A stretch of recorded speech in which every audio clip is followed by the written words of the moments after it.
everyone. Welcome again to another episode of Ascension Stories. I am your host, Candice, and today I have another dear friend, Tammy Braswell of Create by Vibration. Tammy is a divine messenger, voice channel with all that is, other lifetime energy interpreter, and energetic creation guide and teacher of higher frequencies and truths. Welcome, Tammy. I'm so grateful that you are here today. How are you? Oh, great. Thank you for having me here. I'm excited to be with you. Our conversations are always lovely. Our conversations are always lovely and fun and just full of all of those little golden nuggets. And what I really appreciate about you, Tammy, is just even though I haven't known you for very long, the feeling of sisterhood and just to be real with one another with like everything that's kind of going on and this is how I do it and this is what I'm doing and I feel just that trust with you and that I can't say that about a lot of people, especially after just knowing each other for a little while. And I want to say thank you for your open heart and your authenticity to really be who you are in this world, because we really need more people like you on this planet that's here to bring those messages of truth to people and, shine your light, as they say, and walk the walk and talk the talk. So just I want to honor you for that and say thanks for being my friend. Well, thank you so much and for you being mine. It was just when we met or I saw you and there was just this feeling of like, I'm going to talk to you or talk with you. And so it's always lovely. You have such a wonderful energy. I enjoy being around you. Oh, well, feelings mutual. Thank you. So, Amy, this show is all about our stories. Mhm. And do you have a story that you would like to share, a spiritual story with how you got where you are today? Like, is there anything that knocked your socks off, or maybe it was a gentle whisper and you're like, there's more to life than I think. Well, huh, I've been pretty conscious since I was a little kid. So I actually have lots of stories. Um, but I would say the one that's coming to mind, the one that really shifted things significantly for me was my mom's father, so my maternal father, grandfather. He had a stroke 2 days before my 17th birthday, and his body decided to cease to function on my birthday itself. So that was an interesting experience. Was I sat in a funeral home on my 17th birthday as we went through information. And then my birthday is on December 12th. So it's during the, winter holidays. And I was a junior in high school and we took our winter break.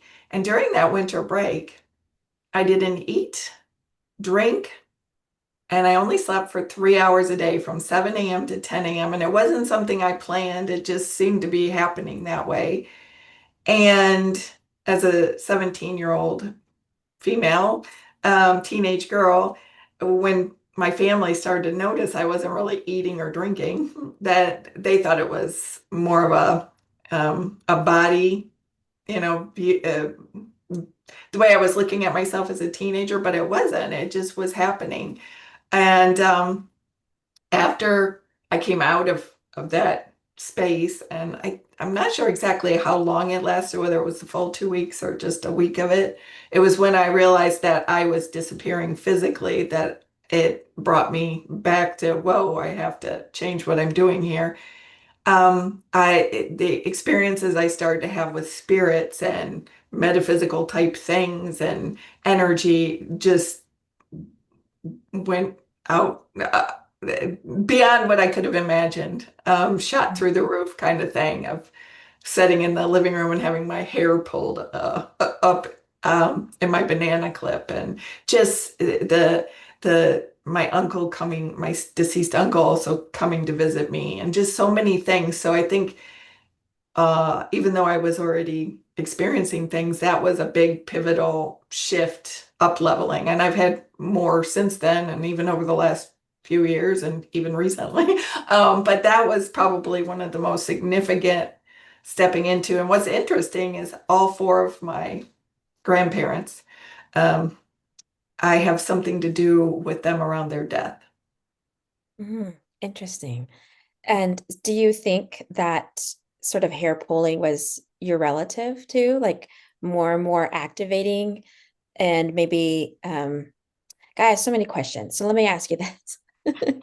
Can you talk about the consciousness um, since you were little? Because you had mentioned you have been conscious since you were a young age. And I know I also have had experiences with being 3, 2.5, having really early memories where they say, oh no, you can't remember when you're that little.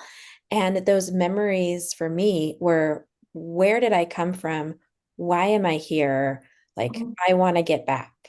So, can Mhm. you explain of how it was for you to be conscious at birth? Well, I remember back to like 3 and 4.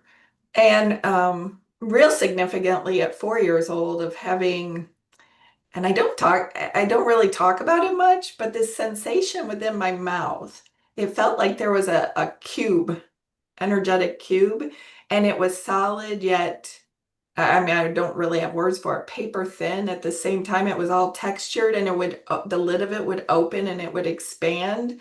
And I would have this, like my mouth was expanding, and I would experience that quite a bit starting around the age of 4. And then I had it doesn't happen now, but it did. And I realized, oh, that's what I was experiencing when I was 4. I think it's attributed to Archangel Metatron and the Metatron's cube. Um, but what else did I have? Just I have another lifetime, whole experience that intermingles with this lifetime, and a very strong memory at 4 years old of playing on a playground that doesn't exist in this physical reality, and in this lifetime. And so that's when everything really started to kick in, and I just would feel things around me. I'd be in bed and feel tapping on my shoulder, and no one would be there. And I liked anything that was, I guess, spooky. I liked Vincent Price. So, I'm back from the I was a child in the 70s. Yeah. So Yeah. Vincent Price and Bela Lugosi was the vampire. And so I would, be a little afraid and feel like there was some truth to all that. I loved watching like In Search of with Leonard Nimoy and all the interesting things that went on in the world, and be like, yeah, that makes sense to me. Like I believe that. That's real. And other people are just like, yeah, that's an interesting story. I'm like, no, or the Twilight Zone. I mean, Rod Serling was really tuned in to some interesting, concepts. So that's how I grew up, and I did feel alone because I couldn't talk to anybody. None of my friends playing Barbies were talking about experiences that I was having, and I knew deep down inside not to have conversations about it, because I probably would have been in a padded room, or or being in therapy or something, because nobody would have understood. And so I just kept it to myself until I had an experience with my mom's deceased brother, who he died just before I turned 4, and I have memories of him. And he visited my mom and me at the same time. And then we started being able to talk about experiences she had throughout her life as well. So, Yeah, that's the Barbies. So I remember being little, like, 5 or 6 years old. I had an older sister. So I would play Barbies of like the Revolutionary War. I'm not supposed to know about that yet. I'm little, and these whole scenes to where like, and then as I got older, okay, this is confidentiality here on TV. I played Barbies till I was 13. so did I. Okay, good. And so even when I was, 10, 11, 12, like I would play Barbies that they were on other planets. Like this is my serious, I loved space. I still do. I love outer space and I loved learning about it. And so like my Barbies were aliens, and like Ken, and they're healing with their hands. Like where does that stuff come from when you're growing up in, a suburban community and your parents and everybody around you are like, that's a little weird. But I want to go back to what you said about Metatron because that stirred something inside of me. Do you have a relationship with him? Is that something that he comes to you now, or any other um, angels that you feel attracted to? Or how has your relationship with Metatron been since? Well, interesting. Yeah.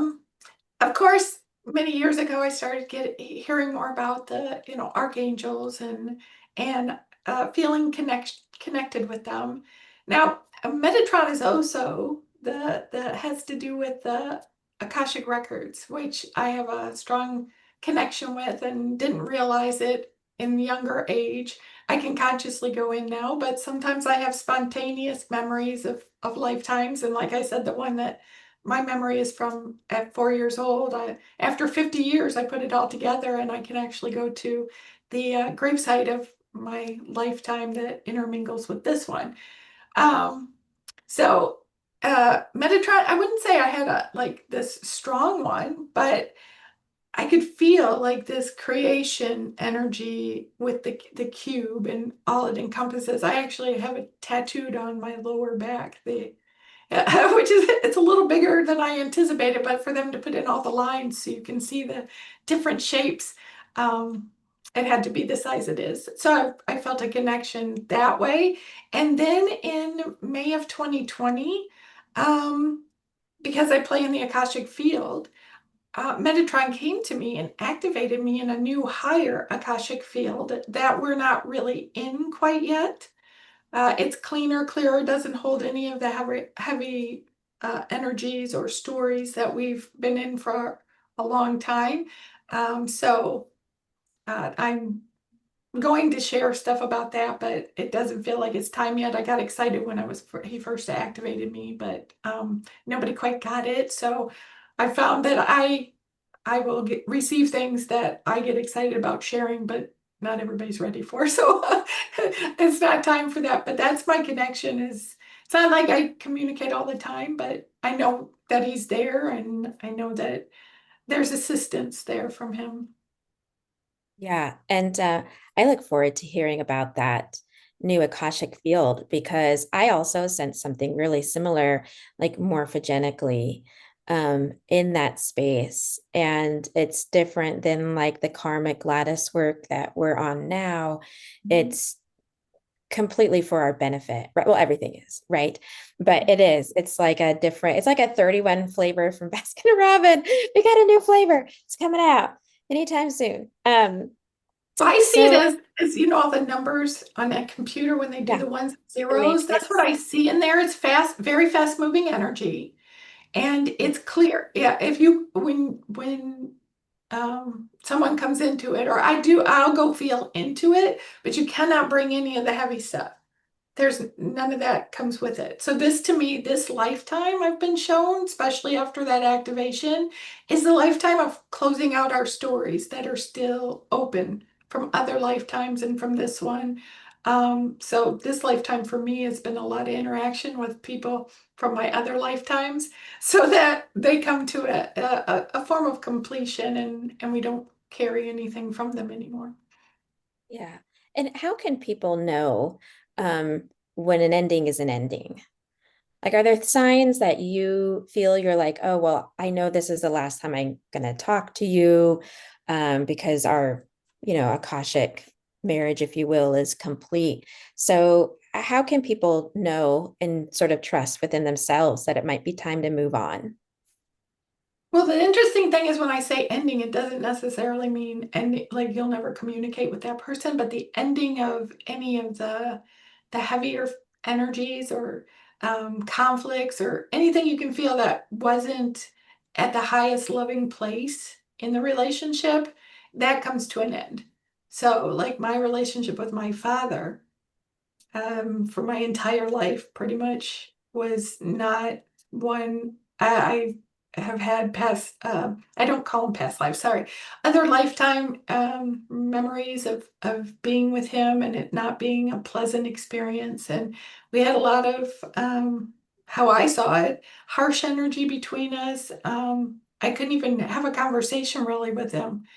And last year, I just felt a shift because I closed things out. I healed what I had to heal for me. And this weekend, I spent an hour and a half on the phone with him just talking about things, and he is just completely different. I used to not feel enough. He used to shut everything I said down, and now he listens. Even when I talk from the spiritual, that's not his thing, but he listens, and he's more respectful of that part of me. And yeah, it's kind of amazing. And all that stuff that I felt before feels like it's so far in the past that it's not even part of the experience with him now. So Yeah. that's you feel it because you move into a place of love, forgiveness, compassion, and it's like whatever was, it's insignificant. That's so beautiful that you were able to change your entire relationship. Mhm. And healing really is an inside job, right? We don't need other people to change for us. We have to do our own inner work, and that's just it's beautiful. Thank you for sharing those intimate moments about your relationship in your life. I really appreciate that. And I know it helps others who are also going through a spiritual journey and a path to know that, you know, a lot of people's spiritual journeys can be the same in the way, I mean, different dress, different clothes, different attitudes, but really this healing journey that we're on is, we're all walking it and it's all leading to the same place, which is love, in unity. So I appreciate you sharing your story with us. So Tammy, how can people find you? Because you're very master with the energy field and the Akash, and you help a lot of people step into um, their own mastery, their own spiritual light. So how can we find you? The best way is my website, createbyvibration.com. That's the consistent. Not necessarily a lot of the other spaces that changes, but you'll find me there and what's available at any given moment because as you know, when you get into the higher frequencies, things change very quickly. So even I might channel something totally new to do next week that is perfect for what's going on in the energy of that moment. So I keep everything up to date there, and you can easily reach out to me. I do answer my emails, so and messages. So I welcome connections and seeing what ways there might be to support others because I love doing that. I love sharing from my own experiences. Everything I share comes from deep down within me of knowing that I've walked it, that I've had these experiences myself, and we're not alone here. Things can seem really crazy sometimes, but I would find life very boring if I wasn't tuned in the way I'm tuned in. My soul knew that. So I've been tuned in. I talk to dead people. I voice channels source, all that is energy. I love playing in the unseen. It makes it fun. So. And to think of like how wonderful it is what you do, and then to know that you were a lawyer, that you came from a totally different background, and usually that's a sign that you've lived it, right? Like you've lived it, you've been there, and then now you have this higher perspective of all of it. And thank you, Tammy. Is there any like last thing that you want to give our viewers, hope, or anything that you would like them to know? Well, I always like to say that you're a divine being having a human experience, and it's okay to be the spiritual being and the human being. I let myself be in the human when that part of me is what needs to express itself. So enjoy this playground of life that we're in because your soul chose it, and it really can be amazing if we allow it to be. Yeah, and it's supposed to have fun. Like, right. I think you can move through the humanness if you just can smile more, like smile through it, have fun, knowing it's all for your higher good. And I thought of a shirt. I'm like, I need to make a shirt, and it's gonna say, "Sorry, my 3D is showing." For But those you know human what? movements. Laughing raises the frequency. And there are times like when I'm talking to somebody and I'll just start laughing and they'll go, "Why are you doing it?" There's just the energy needs to move. And so that I laugh or cry, and that moves energy and it moves emotions, and yeah, I don't stifle any of that stuff anymore. If I build up a lot, I might not when other people are around, but just yell and it just lets it out. I think we just stifle too much stuff, and it's just express it in a loving way. If you're doing everything from a loving place, then it really is safe for everybody around you as well. Yeah, yeah. And give yourself permission to let go and do that. Yeah. Whether it's crying or laughing or just, like, oh, I just have to do that. Do some yoga, like do some stretching and like shake it off. And Just, everything moves really quickly too. yeah, People don't really, we don't stay stuck in things. It just is like it's like it's over, and then you don't think about it anymore. It's like just done. yeah. Well, Tammy, thank you so much for being on Ascension Stories. If you would like to be on this show, anybody is welcome, totally all inclusive, because we all have stories to share and we're all working the puzzle and on the same journey. So why not take a hand and share your heart? Email me. You can find me at risingfromwithin.me and let me know if you'd like to be on the show, only on the Conscious Awakening Network. Bye bye, everybody. Many blessings. See you later, Tammy. Bye. Thank you.